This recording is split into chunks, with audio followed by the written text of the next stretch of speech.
बिस्मिल्लाहिर्रहमानिर्रहीम। अस्सलाम वालेकुम नाज़रीन, मैं हूँ साकिब बशीर। नाज़रीन, 3-4 मौज़ूआत पे बात करेंगे। एक तो मंडे को 63A उसकी नज़रसानी की दरख्वास्त समात के लिए मुकर्रर है। उसमें बेंच कौन सा है और इसके असरात क्या हैं, क्योंकि ये मामला डायरेक्टली आइनी तरामीम के साथ जुड़ा हुआ है। हुकूमत भी इस केस के फ़ैसले का इंतज़ार कर रही है। ये आसान अल्फाज में मैं आपको समझाऊंगा कि ये मामला क्या है, कैसे आइनी तरामीम को या हुकूमत को सपोर्ट कर सकता है अगर फ़ैसला उनके हक़ में आ गया। तो मंडे का दिन अपनी नोयत का एक तारीख़ का अहम तरीन दिन तसव्वुर किया जा रहा है। इस पे हम बात करेंगे। इसके अलावा आज रावलपिंडी में PTI ने एहतजाज का ऐलान कर रखा है और हुकूमत ने तमाम रास्ते बंद कर दिए हैं। इस पे बात करेंगे कि क्या हो सकता है, क्या होगा। इसके अलावा हम बात करेंगे 190 मिलियन पाउंड केस में इमरान खान के केस की समात हुई है। उस समात का अहवाल आपके सामने रखेंगे कि उस केस में अब आगे क्या होने जा रहा है। आखिरी जस्टिस बाबर सत्तार उनकी छुट्टी का नोटिफिकेशन आ गया है, उसमें क्या लिखा है वो तफसीलात आपके सामने रखते हैं। आप हमारा यूट्यूब चैनल सब्सक्राइब कर लें, बेल आइकन का बटन प्रेस कर लें ताकि जब भी हमको वीडियो अपलोड करें तो फ़ौरन उसका लिंक आपको मिल जाया करे। सबसे पहले नाज़रीन शुरू करते हैं 63A। काफ़ी दिनों से ये बहस चल रही है। आज मैं आपको आसान अल्फाज में समझाने की कोशिश करूंगा कि ये मामला कब, कैसे और क्यों जो है वो शुरू हुआ था। ये 63 एक आइन का आर्टिकल है जिसके तहत आइन में ये लिखा हुआ है कि अगर कोई रुकन असम्बली पार्टी पॉलिसी के खिलाफ वोट देता है तो रुकन पार्लियामेंट को इन्हिराफ की बुनियाद पर नाअहल करार दिया जा सकता है। ये आइन का आर्टिकल है 63A, जिसके खिलाफ उस वक़्त 2022 में इमरान खान की जो PTI की गवर्नमेंट थी, उन्होंने मार्च में एक सदारती रेफरेंस बनाकर सुप्रीम कोर्ट को भेजा था। सदर अलवी ने ये रेफरेंस बनाया था और उस रेफरेंस में ये कहा गया था कि सुप्रीम कोर्ट 63A जो आइन का आर्टिकल है इसकी तशरीह करे, क्योंकि जो फ्लोर क्लासिंग करने के हवाले से ये एक लिखा गया है आइन में, लेकिन मज़ीद इसकी तशरीह के लिए जो है वो सदर ने लिखा सुप्रीम कोर्ट ऑफ पाकिस्तान को। और उस वक़्त सुप्रीम कोर्ट ने मार्च 2022 में ये बेंच बनाया। चीफ जस्टिस थे उस वक़्त Umar Ata Bandial, justice Ijazul Hasan, justice Munib Akhtar, justice Mazhar Alam Miankhel और जस्टिस जमाल खान मंदोखेल। 5 रुकनी ये बेंच था जिसने मार्च 2022 से मई 2022 तक इस अहम केस की समातें की और मई 2022 में फैसला दिया, जो फैसला 3-2 से था। मतलब chief justice Umar Ata Bandial, justice Ijazul Hasan और जस्टिस मुनीब अख्तर ये अक्सरीती जज थे और जस्टिस मज़हर आलम मियाँ खेल और जस्टिस मुनीब अख्तर ये अकलीती जज थे। मतलब 3-2 से ये फैसला आया था और 3 जजेस ने ये करार दिया था कि मुनहरिफ अराकीन, मतलब जो पार्टी पॉलिसी के खिलाफ वोट देगा वो मुनहरिफ अराकीन का वोट शुमार नहीं होगा और पार्लियामान इनकी नाअहली की मुद्दत के लिए कानून साजी कर सकती है। ये फैसला आया था बुनियादी तौर पर और इसमें यह कहा गया कि जो नाअहली कितनी होगी, कितने अरसे के लिए होगी, इसके लिए पार्लियामान कानून साजी कर सकती है। लेकिन अगर एक पार्टी की जो पॉलिसी आ गई, पार्टी की जानिब से जो पार्लिमानी पार्टी है उसकी जानिब से बाकायदा हदायत अगर जारी कर दी गई तो उसके बाद अगर कोई रुकन असम्बली उस पार्टी हदायत के खिलाफ जाकर कौमी असम्बली, सेनेट या सूबाई असम्बलियों में जाकर वोट देगा तो वो वोट काउंट नहीं होगा और वो नाअहल तसव्वुर होगा। और नाअहली की मुद्दत कितनी होगी इसके हवाले से सुप्रीम कोर्ट ने कहा था कि वो पार्लियामान उस हवाले से तय कर ले। ये फैसला था मई 2022 का, जिसके खिलाफ उस वक़्त जो है वो नज़रसानी की दरख्वास्त दायर हुई थी।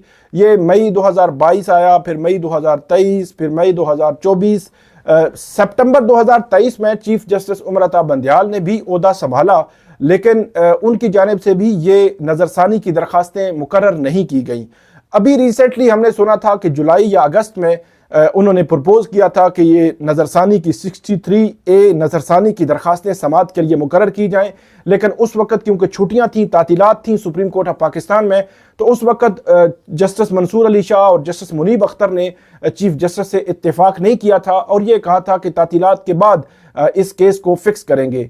18 जुलाई को जब मीटिंग हुई थी, जिस मीटिंग में ये केस फिक्सेशन के हवाले से तय नहीं पाया था, तो चीफ जस्टिस काजी फाइज ईसा ने जस्टिस मंसूर अली शाह, जस्टिस याया अफरीदी और जस्टिस अमीनुद्दीन खान का नाम इस केस को सुनने के लिए प्रपोज किया था, बेंच के लिए प्रपोज किया था। और जो दो जजेस हैं, जस्टिस मजर आलम मियां खेल और जस्टिस जमाल खान मंदोखेल, ये दो जजेस पहले ही क्योंकि ये केस सुन चुके थे, तो मजर आलम मियां खेल जो जज हैं ये एडहॉक जज हैं, मतलब 18वें नंबर के जज हैं इस वक्त, ये रिटायर्ड हो चुके थे। और जो जस्टिस जमाल खान मंदोखेल हैं वो 5वें नंबर के जज हैं सुप्रीम कोर्ट में, तो ये भी इस बेंच का हिस्सा होंगे। ये 18 जुलाई को प्रपोज हुआ, लेकिन हालात बदले, जो है वो सूरत हाल बदलना शुरू हुई और सितंबर तातीलात के बाद 20 सितंबर को कुछ यूं होता है कि ऑर्डिनेंस आता है। ऑर्डिनेंस में जो कमेटी की तश्कील 9 हो जाती है सुप्रीम कोर्ट ऑफ पाकिस्तान में, और उसमें जस्टिस अमीनुद्दीन खान को जस्टिस मुनीब अख्तर की जगह शामिल कर लिया जाता है। फिर जो गुज़श्ता जुमा था, उस जुमा को जो मीटिंग हुई थी, उस मीटिंग के दौरान जो चीफ जस्टिस काजी फाइज ईसा हैं, उन्होंने ये बेंच जो है वो तश्कील दे दिया और उस बेंच में खुद अपने आप को हेड बना लिया जस्टिस मंसूर अली शाह की जगह। और जो जस्टिस याया अफरीदी हैं उनको भी इस बेंच में नहीं लाया गया, और इसमें जस्टिस मुनीब अख्तर हैं, जस्टिस अमीनुद्दीन खान हैं, जस्टिस मजर आलम मियां खेल आगे और जस्टिस जमाल खान मंदोखेल। गोया जो 18 जुलाई को उन्होंने बेंच तश्कील करने के लिए जो तजवीज़ दी थी, उस तजवीज़ के बरअक्स 20 सितंबर को वो खुद जो है वो इस बेंच के सरबराह बन गए। अब 30 सितंबर के लिए, मतलब पीर के रोज़ के लिए ये केस जो है वो फिक्स है। और इसमें सूरत हाल कुछ यूं है कि 5 रुकनी जो लार्जर बेंच है, इसमें chief justice Qazi Faez Isa, justice Aminuddin Khan, justice Munib Akhtar, justice Jamal Khan Mandokhel और जस्टिस मजर आलम मियां खेल शामिल हैं।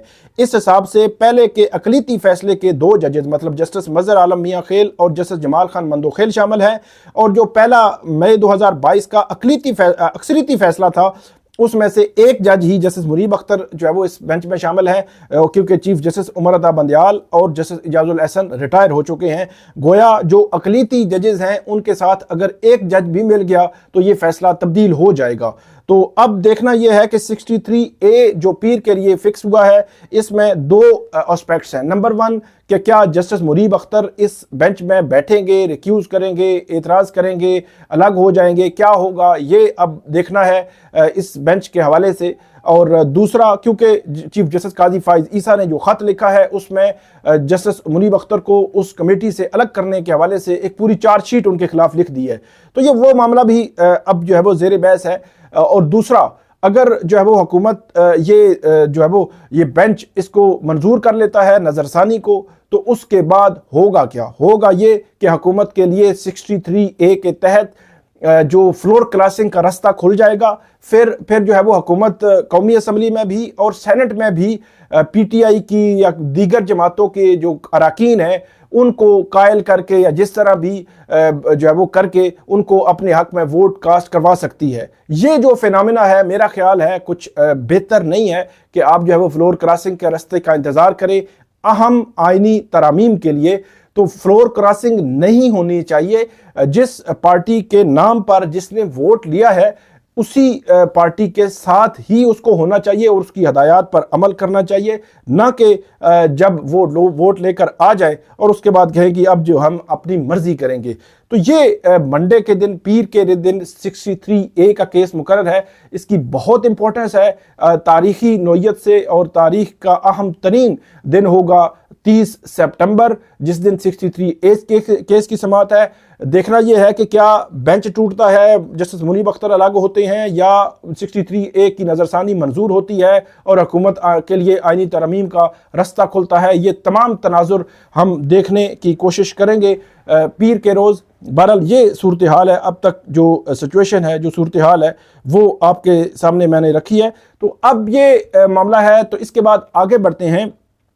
PTI का इस्लामाबाद रावलपिंडी में एहतजाज है। PTI का एहतजाज पहले जो है वो उन्होंने यहाँ पे संजानी में जलसा किया, फिर लाहौर में जलसा किया, अब रावलपिंडी में उनका एहतजाज है। और सूरत हाल ये है कि रावलपिंडी के जो लियाकत बाग है उसके इर्द गिर्द के रास्ते बंद कर दिए गए हैं। रात से वहाँ पे पुलिस की सख्त और भारी नफरी जो है वो पुलिस जो है वो सख्त चेकिंग कर रही है और भारी नफरी वहाँ पे तैनात है। और वहाँ पे रात को ये भी खबरें आई थी कि कुछ मीडिया पर्सन्स को भी या जो यूट्यूबर्स थे वहाँ पे उनको रोका जा रहा था जो वहाँ पे फुटेज बनाने से।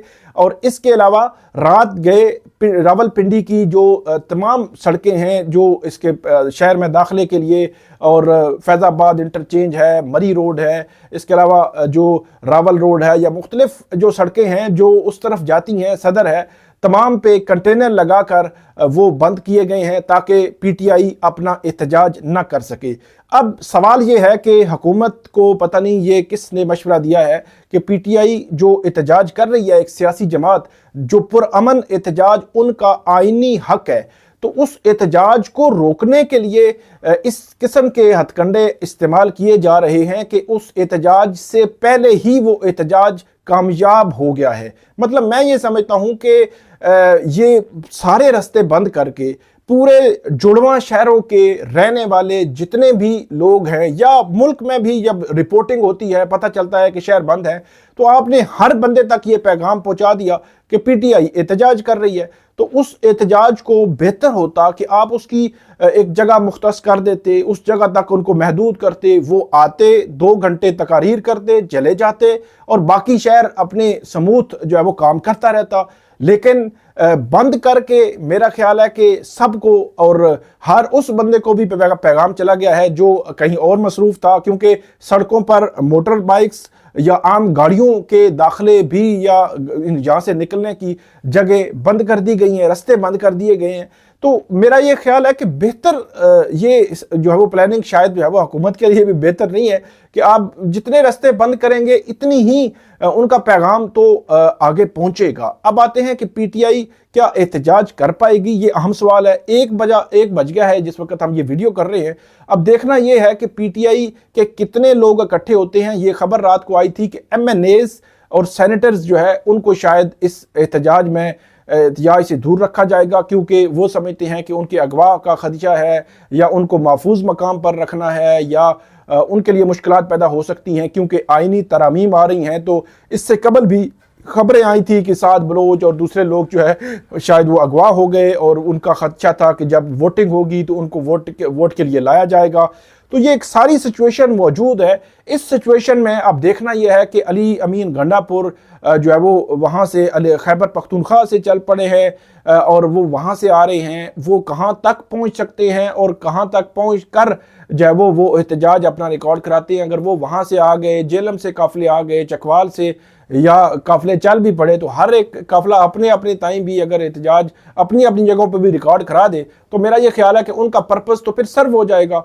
बहरहाल हुकूमत की अपनी एक प्लानिंग है। हुकूमत जो है वो एहतजाज को रोकना चाहती है और वो एहतजाज करना चाहते हैं। अब देखना यह है कि शाम 5 बजे पीटीआई क्या उस मकाम तक पहुंच सकेगी और कितने लोग पहुंच सकेंगे, वो आपको अपडेट करेंगे। इसके अलावा हम आगे बढ़ते हैं। हमारा मौजू इमरान खान जो है उनके खिलाफ 190 मिलियन पाउंड केस की समाअत हुई है। 190 मिलियन पाउंड केस जो है वो उसके हवाले से कल समाअत हुई। तो समाअत के दौरान जो मोहम्मद उस्मान गिल हैं, बुशरा बीबी के ये वकील हैं, वो भी अदालत के सामने पेश हुए और उन्होंने अपने जो जरा का आगाज़ कर दिया। लेकिन अदालत ने आज तक उसकी केस की समाअत जो है वो मुलतवी की और अदालत की जानिब से कहा गया कि आज भी जरा जारी रखें। और जो अदालत ने जो वकील थे उसके देर से आने पर जो है वो बरहमी का इजहार भी किया और अदालत ने यह कहा कि वकील सफाई अदालत क्यों पेश नहीं हुए। वकील सफाई उस्मान गिल अडियाला जेल आ रहे हैं, कुछ देर में पहुंच जाएंगे, ये मुआविन वकील ने अदालत को बताया। और वकील सफाई को 25 मौके मिल चुके हैं, आखिरी गवाह पर जरा नहीं कर रहे। नैब प्रोसिक्यूटर ने यह कहा उस्मान गिल के अलावा इस रेफरेंस में मुलजमा की जानिब से मजीद 3 वकला के वकालतनामे मौजूद हैं। नैब प्रोसिक्यूटर अगर उस्मान गिल पेश नहीं हो सकते तो बाकी 3 वकला में से किसी को तलब करके जरा मुकम्मल करवाई जाए। नैब प्रोसिक्यूटर अदालत को इस तरह जो है वो मुस्तरद नहीं बनाया जा सकता। अदालत अदम तावन पर जुर्माना कर सकती है, स्टेट काउंसिल भी मुकर्रर कर सकती है, नायब प्रोसिक्यूटर ने यह कहा। और अदालत ने आज तक केस की समाअत मुलतवी की है इस अहम केस की। अब देखते हैं कि इस केस में मज़ीद क्या होता है और अदालत कब तक इसको कंक्लूड करती है। इस केस में जो अदालत है उसको इस्लामाबाद हाई कोर्ट ने हतमी फैसला देने से जो है वो रोक रखा है, लेकिन वो अपना ट्रायल मुकम्मल कर सकती है। इस्लामाबाद हाई कोर्ट के जस्टिस बाबर सत्तार 30 सितंबर से 1 माह के लिए छुट्टी पर होंगे। उनका जो नोटिफिकेशन है वो जारी कर दिया गया है और जिसमें कहा गया है कि चीफ जस्टिस आमिर फारूक ने जस्टिस बाबर सत्तार की 30 सितंबर से 29 अक्टूबर तक रुखसत मंजूर कर ली। जस्टिस बाबर सत्तार की 1 माह की छुट्टियों के दौरान की अदालत की काज लिस्ट मनसूख कर दी गई। मौसम गर्मा की 2 माह की तातीलात के दौरान जस्टिस बाबर सत्तार ने सिर्फ 1 माह की छुट्टी की थी और 1 माह उन्होंने मुकदमात की समाअत की थी। ये जो है वो अपडेट है। जस्टिस बाबर सत्तार 30 सितंबर से या 29 अक्टूबर तक छुट्टियों पर होंगे। तो ये आज की अपडेट, उम्मीद है आपको पसंद आएगी। इस पर फीडबैक दीजिएगा, कमेंट कीजिएगा। बहुत शुक्रिया।